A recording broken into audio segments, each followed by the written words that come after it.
स्वागत है आपका। मैं हूं आपके साथ सिरांधा शेखर। आज बिहार की सबसे बड़ी पॉलिटिकल खबर राज्य के सबसे बड़े पॉलिटिकल घराने से है। आरजेडी तेजस्वी यादव के नेतृत्व में चुनाव लड़ेगा।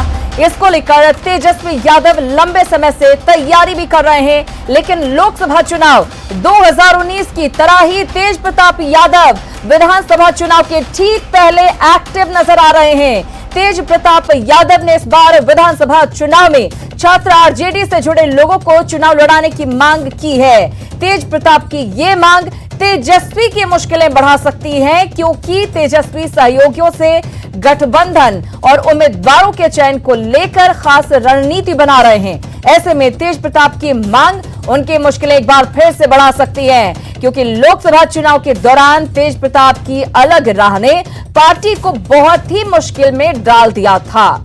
जहानाबाद में तो आरजेडी उम्मीदवार को तेज प्रताप के उम्मीदवार के कारण हार भी मिली थी। ऐसे में तेज प्रताप का ये तेवर आरजेडी को फिर से मुश्किल में डाल सकता है। तो ये बिहार की आज की सबसे बड़ी खबर, विधानसभा चुनाव के बीच पॉलिटिकल खबर ये कि तेजस्वी और तेज प्रताप यानी तेज ब्रदर्स जो हैं अलग अलग रास्ते पर चलते हुए एक बार फिर से नजर आ रहे हैं। लोकसभा चुनाव तो आपको याद ही होगा किस तरह से अपनी ही पार्टी के उम्मीदवार के खिलाफ अपने उम्मीदवार पहले तो तेज प्रताप ने उतारे और उसके बाद आरजेडी के उम्मीदवारों के खिलाफ चुनाव प्रचार करते हुए भी नजर आए। नतीजा ये हुआ कि आरजेडी लोकसभा चुनाव में शून्य पर सिमट गया।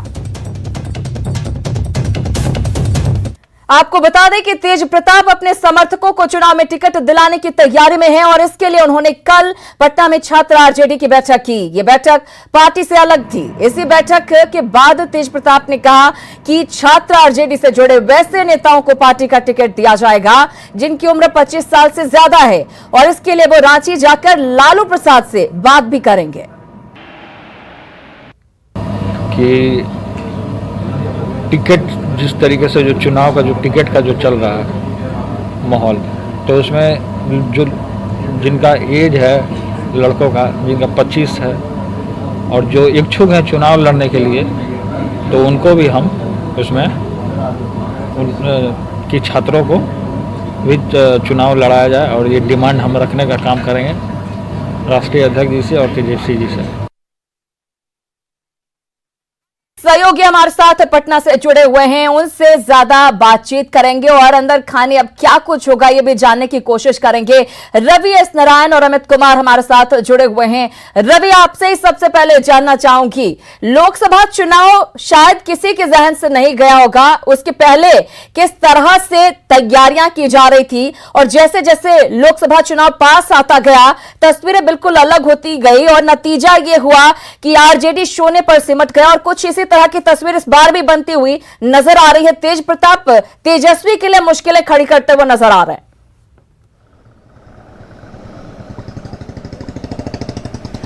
जी बिल्कुल सिरांदा, अगर देखें कि इस बार का विधानसभा का जो चुनाव है अगर तेजस्वी के लिहाज से देखें तो बेहद अहम है, क्योंकि तेजस्वी यादव पहली बार ऐसा विधानसभा चुनाव है जिसको वो खुद लीड कर रहे हैं। सारे निर्णय जो है नेतृत्व खुद कर रहे हैं, या पार्टी में संगठन में नेतृत्व की क्षमता हो या फिर पार्टी को साथ में एकजुट लेने की बात हो या फिर टिकट बांटने की बात हो, सारे फैसले उन्हें खुद लेना है, क्योंकि लालू प्रसाद यादव यहाँ पे है नहीं। पिछले चुनाव में सारी जो बाजी है वो लालू प्रसाद यादव ने खुद घूम करके पलट दी थी, लेकिन इस बार तेजस्वी यादव सारे फैसले ले रहे हैं। ऐसे में अगर तेज प्रताप पिछली लोकसभा की तरह अगर मुश्किलें खड़ी करते हैं तो तेजस्वी के लिए एक बड़ी परेशानी का कारण हो सकता है, क्योंकि देखिए तेज प्रताप यादव की जो जिद है और उन्हें जो काम करने का जो तरीका है वो बिल्कुल तेजस्वी से अलग है। पिछली बार लोकसभा के चुनाव में हम लोगों ने देखा था कि कैसे कई सीटें आरजेडी ने सिर्फ इसलिए गंवा दिए क्योंकि आरजेडी के पार्टी के उम्मीदवारों के खिलाफ ही स्वतंत्र उम्मीदवार जो है वो तेज प्रताप ने खड़े कर दिए थे। जैसे आपने रिपोर्ट में दिखाया कि जहानाबाद का जो सीट था वो कुछ सैकड़ों की वोट से जो है वो हार हुई थी, क्योंकि वहाँ पे तेज प्रताप ने अपना उम्मीदवार दिया था। इस बार के जो यहाँ पे सीटों का बंटवारा है उससे पहले तेज प्रताप जो है एक बार फिर अपने रंग में है। उन्होंने जिद पकड़ ली है कि अपने उम्मीदवारों को जो है टिकट दिलाएंगे, छात्र संगठन को दिलवाएंगे। ये सही है कि जिसे दिलाना है वो दिलाएं, लेकिन अगर एक साथ बैठ करके अगर बातें नहीं होती है और जिद पहले की तरह रहती है तो परेशानियां खड़ी हो सकती हैं तेजस्वी के लिए। जी बिल्कुल रवि, कह सकते हैं कि एक तरफ डबल जिम्मेदारी तेजस्वी के ऊपर है। एक तो गठबंधन के दलों को भी देखना है तेजस्वी को, जो कि पहले से ही बहुत सारे लोग हैं जो कि भरोसा नहीं कर पा रहे हैं एज ए लीडर तेजस्वी के ऊपर। ऐसे में सबको साथ लेकर चलना और उसके बाद पार्टी के भीतर की रणनीति बनाना। वहीं दूसरी तरफ तेज प्रताप जो कि अभी तक ये कहते हुए नजर आए थे, हमने देखा भी था बीच बीच में ट्वीट करके ये कहते हुए नजर आते थे कि हम अपने अर्जुन के साथ हैं, उसको हम हेल्प करेंगे, मदद करेंगे, लेकिन एक बार फिर से वो उसी रंग में नजर आ रहे हैं। तो आखिर क्या वो ये नहीं समझ पा रहे हैं कि पार्टी के लिए इसका कितना बड़ा नुकसान हो सकता है?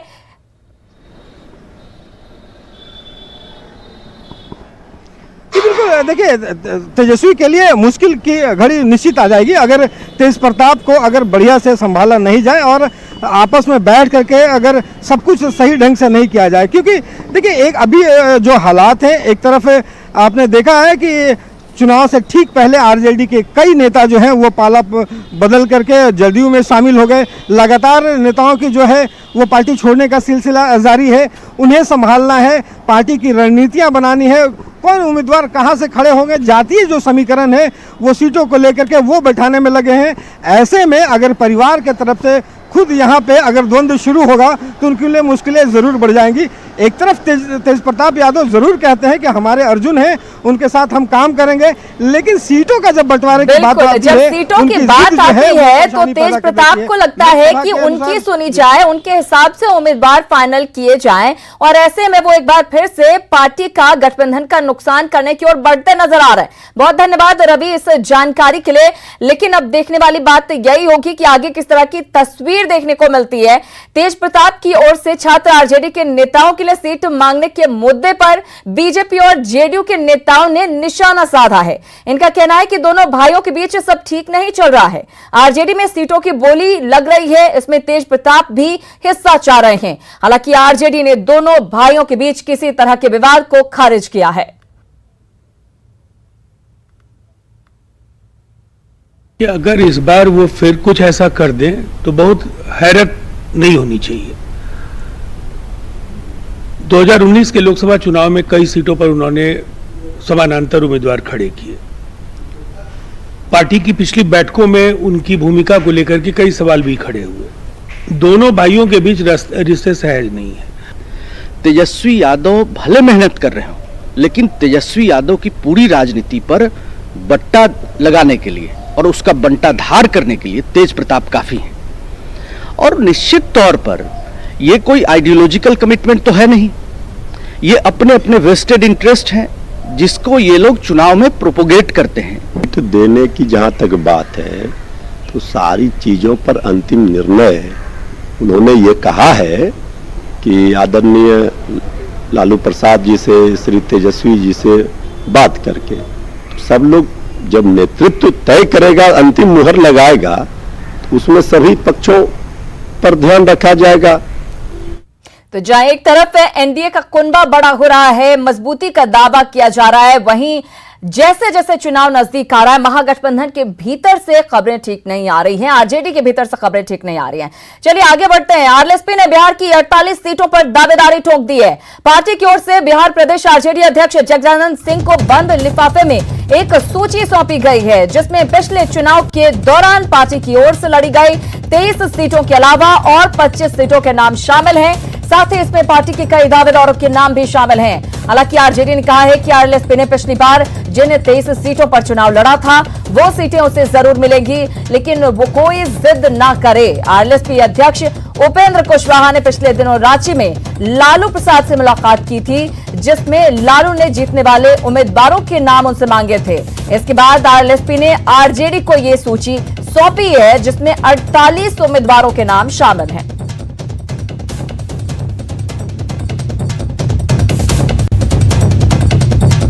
इधर चुनावी साल में सरकार ने सौगातों की झड़ी लगा रखी है। विधानसभा चुनाव से ठीक पहले सीएम नीतीश कुमार ने दलित कार्ड भी खेला है। सीएम ने अधिकारियों को आदेश दिया है कि अगर किसी भी दलित परिवार में किसी की हत्या होती है तो उनके परिवार के किसी एक सदस्य को नौकरी दी जाएगी।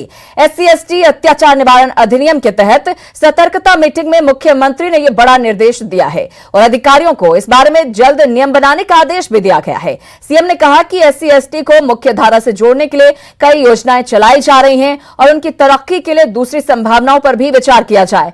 समीक्षा बैठक में मुख्यमंत्री ने यह भी कहा कि अनुसूचित जाति जनजाति कल्याण विभाग जल्द लंबित कांडों का निष्पादन करे। इसके लिए 20 सितंबर तक का समय दिया गया है। इस बैठक में डिप्टी सीएम और बीजेपी नेता सुशील कुमार मोदी भी मौजूद रहे। बड़ी खबर राजधानी पटना से, जहां जक्कनपुर थाना क्षेत्र के आर ब्लॉक के पास अवैध शराब पकड़ने गई पुलिस टीम पर अपराधियों ने हमला बोल दिया। हमले में एक ASI के पैर में गोली लगी है, जिसे PMCH से निजी अस्पताल में रेफर किया जा रहा है। हालात को काबू करने में मौके पर आसपास की कई थानों से पुलिस फोर्स को बुलाया गया। बताया जा रहा है कि शराब के अवैध कारोबार की सूचना मिलने के बाद पहुंची थी ये पुलिस। यहां पर पुलिस के पहुंचने के बाद शराब माफियाओं ने पुलिस टीम पर हमला बोल दिया, जिसमें 2 पुलिसकर्मी घायल हुए हैं। राजधानी पटना में हाल सुबह बड़ी घटना घटी है। पटना पुलिस और शराब तस्करों के बीच यहाँ पर मुठभेड़ हुई है, जिसमें कई राउंड फायरिंग भी हुई है। फिलहाल आप देखिए ये तस्वीर, और ये तस्वीर बताने को काफ़ी है कि आखिरकार जक्कनपुर थाना क्षेत्र के ठीक आर ब्लॉक के पास क्या घटना घटी है। बिहार पुलिस का ये बैच है और ये बगल में आप देख सकते हैं टोपी है। यानी पुलिस और शराब तस्करों के बीच यहाँ पर मुठभेड़ हुई है। जगह जगह जो ब्लड है, खून के कतरे हैं, वो भी आपको दिख रहे होंगे तस्वीरों के माध्यम से। और उसके बाद स्थानीय लोग काफ़ी संख्या में यहाँ जुट गए हैं। जो घटना घटी है, बताया जा रहा है कि पुलिस शराब तस्करों को पकड़ने पहुंची थी, लेकिन इसी दौरान जब उसने एक युवक को पकड़ा तो पुलिस और स्थानीय लोगों के बीच यहाँ पर झड़प हो गई, मारपीट हो गई। दोनों तरफ से तनातनी की स्थिति थी और इस दौरान पुलिस ने फायरिंग कर दी। जो क्विक मोबाइल के जवान थे वो यहाँ पर पहुँचे थे और इसके बाद लोग भी उग्र हो गए। उन्होंने पुलिस पर पथराव किया, जैसा कि जो स्थानीय लोग हैं वो बता रहे एक बड़ी घटना, क्योंकि शराब तस्करों को पकड़ने के लिए सबसे बड़ी बात यह है कि बगैर बैकअप के पहुँचे थे पुलिस यहाँ पर। और इसके बाद स्थानीय लोग जो है वो घटना को लेकर जानकारी दे रहे हैं। जो फायरिंग हुई है उसके बाद मौके से मुख्य भी मिले हैं। जो लोग हैं उनसे हम बात करने की कोशिश करते हैं कि आखिरकार जो घटना घटी है, इस घटना की वजह क्या है, किस तरीके से घटना है। एक शख्स है जो बता पाए क्या घटना घटी है, थोड़ा बताइए। घटना यही घटी है कि माल उतरा था वहाँ कौन सा माल? अच्छा, स्टेशन पास, तो लेके चल गया। वो पुलिस भेज देता है उधर। यहाँ आके पता है घर पे आया, पूछा कि ऐसा नहीं समझ अति हुआ है मालूम। तो हम लोग नहीं पूछा, खाइए नहीं था। तो भाई को, एगो भाई था जिसको गोली लगा, वो उसको मारने लगा पुलिस। हेलमेट से एक अति चला दिया बीच माल। हम लोग देख रहे हैं, मम्मी बचाने लगी तो मम्मी को ही मार दिया। आपके भाई है वो? हाँ, वो भाई। क्या नाम है उनका? सिविल पास में। क्या करते हैं? रिक्शा चलाते हैं। गोली कहाँ लगी? गोली लगी। अब गोली क्यों चलाया? अब गोली चलाया, हम लोग मतलब मारे लगा तो हम लोग आएंगे नहीं, हम लोग रखे देंगे ना, अथी करेंगे ना, कुछ अथी करेंगे। यहाँ से क्या नाम आपका? क्या नाम? मेरा विराट मारा है। आपके बेटा हैं? हाँ सर। हुआ क्या था? आप कहाँ थे इस वक्त? हम मुझे बउए तरहली हूँ, बउआ हमारे लेला का थी बोतल में पानी की दी सब फिर जाए। चली बउआ रे उन्हें से प्रशासन आ रहा कानी कुछ बोलो था। अब ठीक हो सर, बाबू के हमारे मारे लगा। गोली कहाँ लगी? कहाँ गोली लगी? कौन बॉडी के किस पार्ट में? अब तो ये बउआ भैया, अब तो भैया में ना देख ली ही। हॉस्पिटल गए हैं वो? हाँ। आपका क्या नाम है? हमारा जसमती देवी है। निश्चित तौर पर एक बड़ी घटना राजधानी पटना में, और निश्चित तौर पर ये घटना का स्थानीय लोगों की माने से यहाँ प्रतिदिन शराब जो है वो चेंज हो सकता है। पुलिस पहुंची थी रेड करने, और इस दौरान एक बड़ी घटना घटी। देखना होगा इस पूरे मामले को लेकर अब अधिकारियों की क्या प्रतिक्रिया होती है, क्योंकि आप देख सकते होंगे अभी भी यहाँ पर बैच है और पुलिस का जो बैच है वो पड़ा हुआ है घटनास्थल पर। और हो गया इस घटना से कई सवाल खड़े हो रहे हैं। संजय कुमार, न्यूज़ 18 पटना। और सुपौल से बड़ी खबर है। सुपौल में गड्ढे में एक बच्ची फंस गई है। बड़ी खबर सुपौल से आपको दे रहे हैं। सुपौल में एक गड्ढे में बच्ची फंस गई है। रेलवे लाइन के किनारे ये बच्ची गड्ढे में फंसी हुई है। स्थानीय स्तर पर फिलहाल रेस्क्यू किया जा रहा है। भपटियाही के पिपरा खुर्द गांव का ये मामला है। तस्वीरें भी आपको दिखा रहे हैं, आप देख सकते हैं एक गड्ढे में छोटी सी बच्ची फंस गई है। अमित हमारे साथ जुड़े हैं, उनसे लेंगे ज्यादा जानकारी। अमित, आखिर किस मकसद से यह गड्ढा बनाया गया था और कैसे ये बच्ची यहां पर फंस गई है? सिजांधा रेलवे का आमान परिवर्तन कार्य अभी चल ही रहा है और युद्ध स्तर पर यह कार्य चल रहा है और इसी के मद्देनजर कुछ जगहों पर गड्ढे बनाए गए हैं ताकि उसमें पोल या खंभे गाड़कर फिर स्टेशन का निर्माण करना है। कई सारे काम बाकी हैं। उसी को लेकर सुबह जब बच्ची शौच के लिए निकली थी तो उसी दौरान वो उस गड्ढे में फंस गई और जिसके बाद लोग लगातार प्रयास कर रहे हैं क्योंकि वो जिस गड्ढे में फंसी है वो पक्का है, किया हुआ है, ईंट कंक्रीट से बना हुआ है, इसलिए उसको तोड़ने का प्रयास स्थानीय लोग कर रहे हैं और जल्द ही उसको निकाल लिया जाएगा। श्रीरांधा अमित, क्या किसी तरह की प्रशासनिक मदद मिली है या फिर स्थानीय लोग ही काफी हैं इस काम के लिए? नहीं, प्रशासनिक मदद अभी वहाँ थाने की टीम पहुंची हुई है और स्थानीय लोग इसमें लगातार लगे हुए हैं। कुछ वहाँ रेलवे पे काम करने वाले जो मजदूर है वो भी लगे हुए हैं और उनको बच्ची को सकुशल बाहर निकालने का प्रयास किया जा रहा है। लगातार वहाँ लोगों की भीड़ भी जमा हो चुकी है और बिल्कुल आप नजर बना रखे अमित, आपसे हम अपडेट लेंगे कि कितनी देर में बच्ची को निकाला जा सकता है। तस्वीरें हम दिखा रहे हैं, देखिए दरअसल ये सीमेंटेड गड्ढा है और इसी वजह से बच्ची का निकलना मुश्किल हो गया है। बच्ची बुरी तरह से फंसी हुई है, उम्मीद जताई जा रही है कि जल्द ही निकाल लिया जाएगा। बहुत धन्यवाद आपका इस जानकारी के लिए अमित। बात करेंगे मुजफ्फरपुर की खबर की, जहां पर विंदेश्वरी कंपाउंड में उग्र भीड़ ने एक शातिर बाइक चोर की सरेआम धुनाई कर दी और उसे पुलिस के हवाले कर दिया। ये चोर विंदेश्वरी कंपाउंड में खड़ी एक बाइक लेकर भागने की कोशिश कर रहा था, तभी उग्र भीड़ ने उसे धर दबोचा और जमकर उसकी पिटाई कर दी। उसके पास एक मास्टर की भी मिली है जिससे वो अब तक कई बाइक उड़ा चुका है। मुजफ्फरपुर पुलिस इस अपराधी के जरिए पूरे गिरोह तक पहुंचने की कोशिश कर रही है। और नेशनल पुलिस एकेडमी में 131 आईपीएस अधिकारियों का पासिंग आउट परेड हुआ। इस दौरान बिहार की प्रोबेशनर आईपीएस तनुश्री आकर्षण का केंद्र बनी रहीं, जिनसे प्रधानमंत्री नरेंद्र मोदी ने बातचीत की। जय हिंद सर। जय हिंद सर, मेरा नाम तनुश्री है और मुझे जम्मू एवं कश्मीर का ऑर्डर एलोकेट हुआ है।